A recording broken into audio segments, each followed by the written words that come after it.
Hello, good morning guys. So ngayon pag-aralan natin yung screen recorder na Bandicam.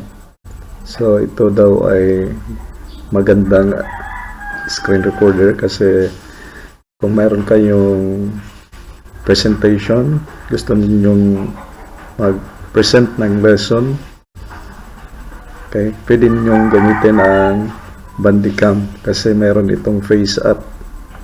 So ito meron dito, this is screen recorder. So select a recording area, full screen, specific window, around mouse, audio only.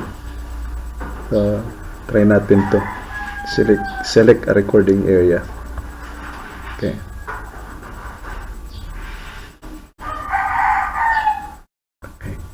No.